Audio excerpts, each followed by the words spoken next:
Boy, oh boy, Senator Kennedy's back at it again. We have an amazing video. Y'all are going to enjoy this video. But you know what? Let's start it off right and let's make it even better. Let's jump in. Oats milk latte drinking, avocado toast eating. Life is hard, but it's harder when you're stupid. Can I take cocaine with my spouse? No, sir. No, sir. I did not call Senator Sanders an ignorant slut. I'm not talking about buying it, but let's suppose I came in one day and the cocaine was there. People who are bilingual, they speak English and stupid. I don't know why we have to give money to countries that hate us. They should be able to hate us for free. Looks like we're giving Lindsay Lohan the keys to the minibar. President Biden is sort of like Kevin Bacon at the end of Animal House, the cantina bar scene out of Star Wars. They wanted it like Ben wants J-Lo. I'm like Bluto in Animal House. I'm just fat, drunk, and stupid. Frankly, I can't because I can't get my head that far up my rear end. Stick it up their fact checker. They can kiss my ass. Somebody at the White House has been smoking the devil's lettuce. Okay? We cannot run the greatest economy by putting fairy dust and unicorn urine in our cars. Urinate to get off the pot. My car doesn't run off fairy dust. My car doesn't run off unicorn urine. The spending porn on pet projects, it's just chock full of spending porn. There's an enormous amount of spending porn. Next time you get in trouble, call a crackhead, call a criminal, call a meth head. It must suck to be that dumb. I don't mean disrespect, but the mayor needs to take her meds. Christmas ornaments, drywall, and Jerry Epstein. Name 3 things that don't. Want to really see something that said, take a look at what happened. Hey.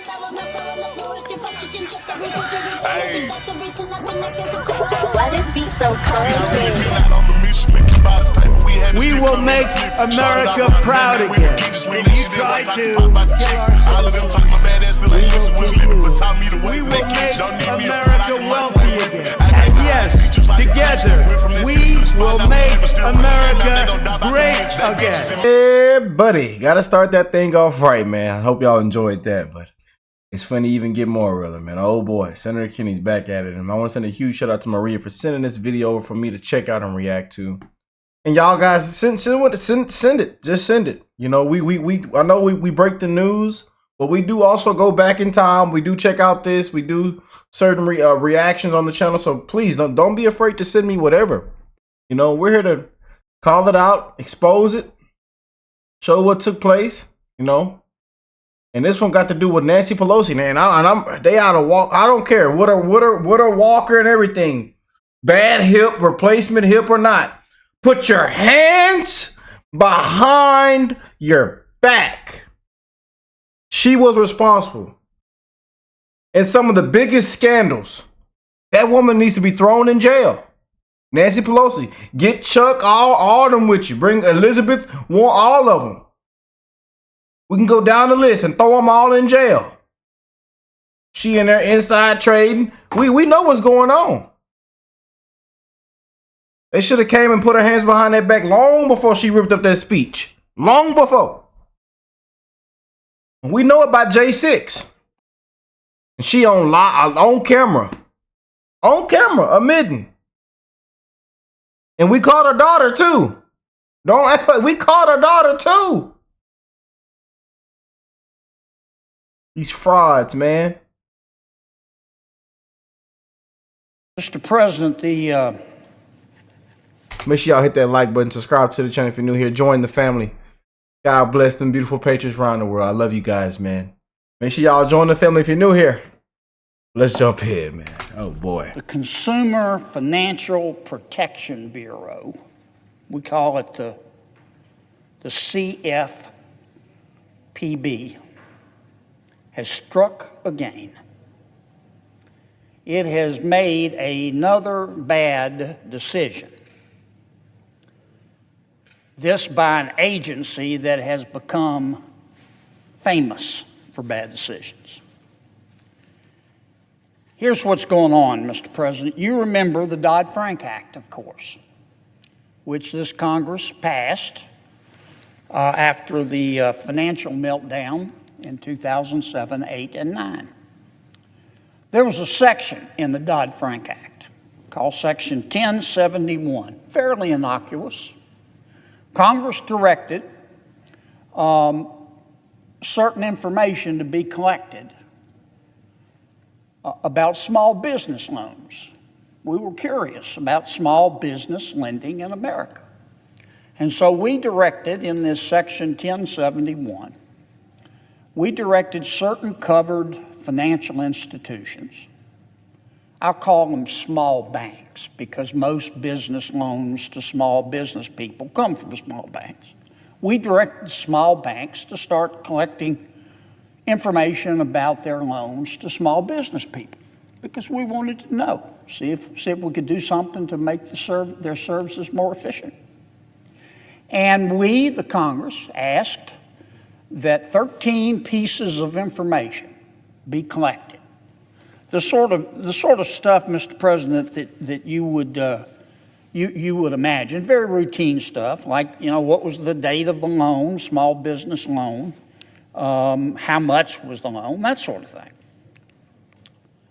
Well, the CFPB has taken our work and totally perverted it.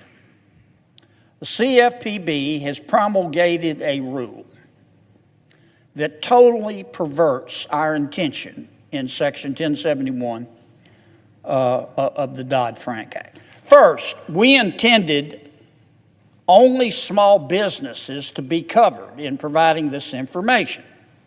Now, if you look at the definition of a small business, which is most people use the definition that has been put out by the National Federation of Independent Businesses. That's the NFIB says the small business is a small business a business that has 10 or fewer people and sales of about $500,000 a year. Not according to the CFPB. They want to cast the net as far and wide as they can. Their definition of a small business will almost double that, more than double that. They say a small business is a company with $5 million in revenue or less from the previous fiscal year. Not 500,000, 5 million. So this is going to throw the net of government much, much wider than Congress ever intended. But the second and most egregious thing that the CFPB has done, they took our 13 pieces of information that we asked for by Congress, and they have expanded it to 81. All of a sudden, they want a book. Now, here are some examples of what the CFPB is going to require small banks to ask of small business women and small businessmen when they come to the bank and ask for a loan. The bank has to ask the small business person how long it's been in business. That's fair. The bank has to ask the small business woman or small business man about its annual revenue. That's fair. The bank, but then it gets a little intrusive. It gets a lot intrusive. The bank has to ask the small business woman or small business man what their race is. The bank has to ask the small business person about their ethnic background. The small bank has to ask the small business person if he's a male. The bank has to ask the small business person if she's a female.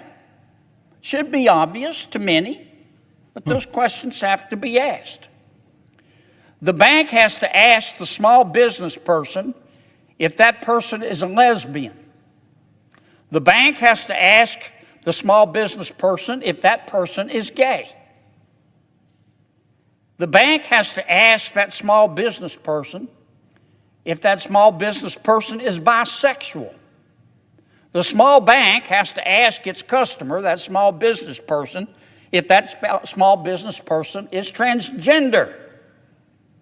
The bank, according to the CFPB, has to ask that small business person who is applying for a loan, just came in for a loan for the business, if that person is, quote, queer. The small bank has to ask that small business person if the small business person is intersex.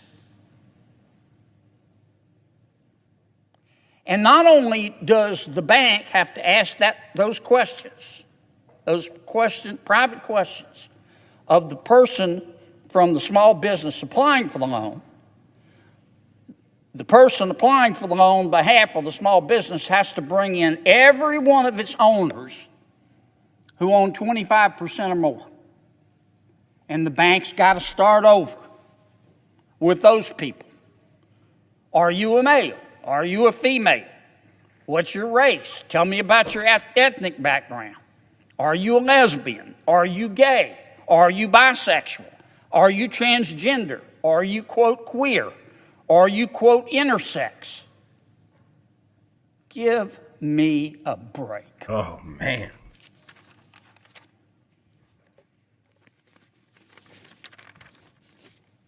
And then all of this information that's collected, this private information, has got to be sent to the CFPB. And they're going to put it on their website.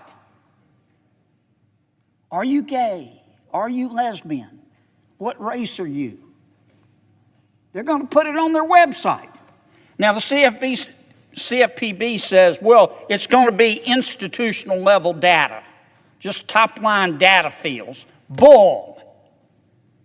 You will be able to take this data, particularly if you're a small bank in a rural area, and be able to, the snoops will be able to go on that public website and find out who, identify small business people in their community, how much money they're borrowing, how they answered the question about whether they were gay, how they answered the question about whether they were intersex.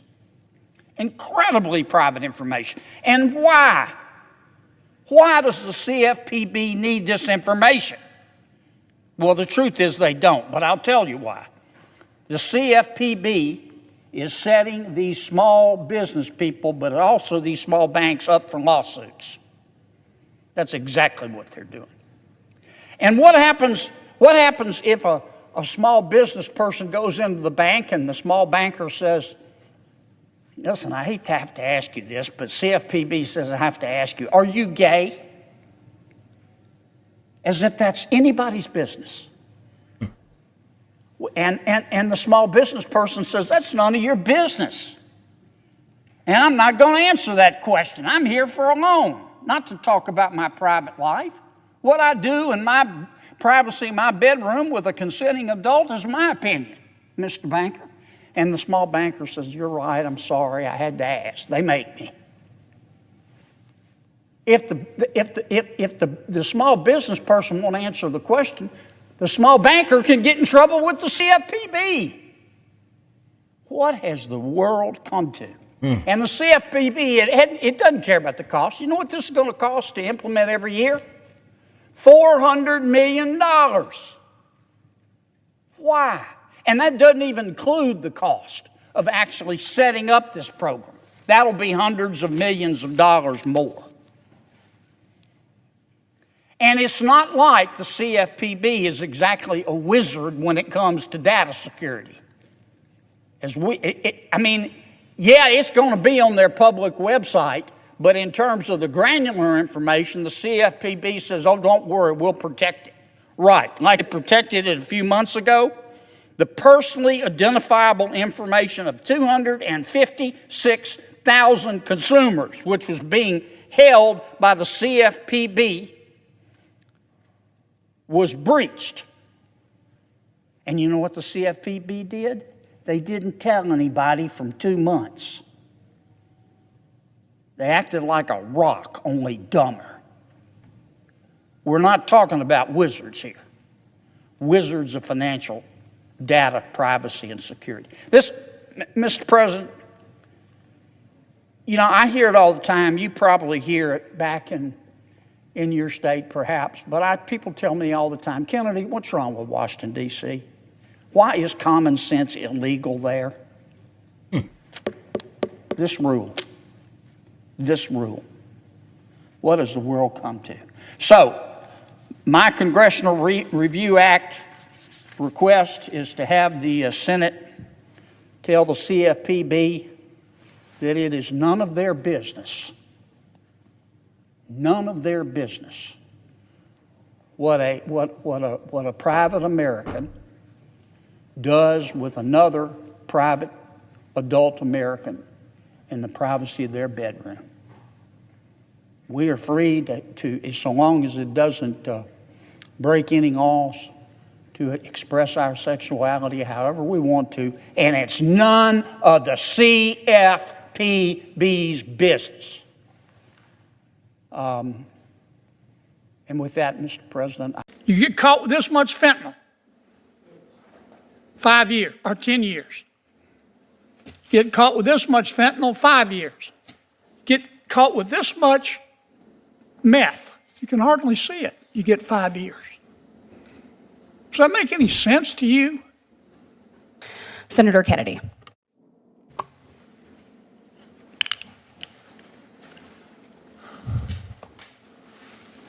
Dr. Farfan, the president of Mexico until 2024 was President Lopez Obrador. Is that right? And he ran for president with respect to the cartels on the slogan, hugs, not bullets. Is that right? Well, no, he did not run on his campaign with that slogan. Yes, he did. Now, his hand-picked successor is President Steinbaum. Is that correct? Sheinbaum. Is that correct? Gloria Sheinbaum. Right. Am I right? Yes. Okay. I love the people of Mexico, and the people of Mexico are good friends. But isn't a big part of the problem that President Lopez Obrador and now President Sheinbaum, thank you for correcting me, by the way, live in the right front pocket of the Mexican drug cartels? I disagree with that statement. I thought you might. You want more task forces. Dr. Westlake, this represents 400 grams of fentanyl. Kill every person in Providence, Rhode Island. If you're a dealer and you get caught with this, you get 10 years minimum.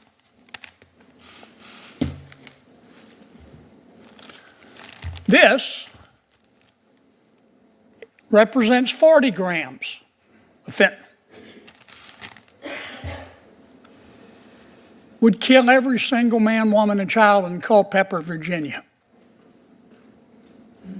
If you get caught with this amount, as a dealer, you get a 5-year minimum sentence. This is where it gets special. This represents 10 grams of PCP. If you get caught with it, as a dealer, you get 5 years minimum. Is fentanyl more dangerous than PCP?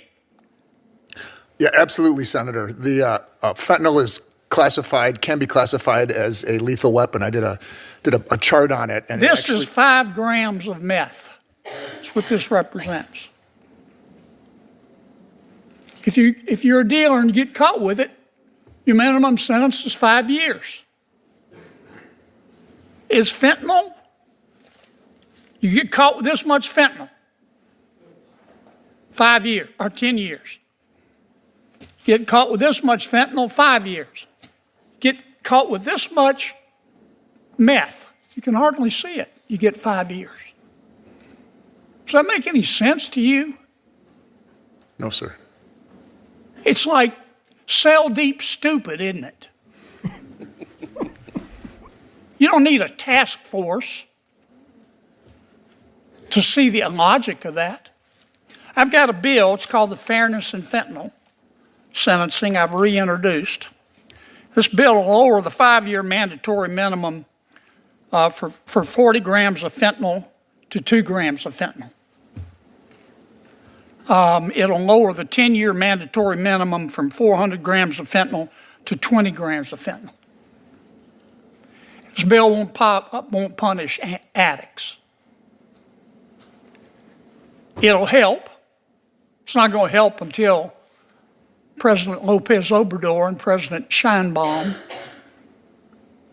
get out of the pockets of the drug cartels. But it's a start. This bill will punish dealers.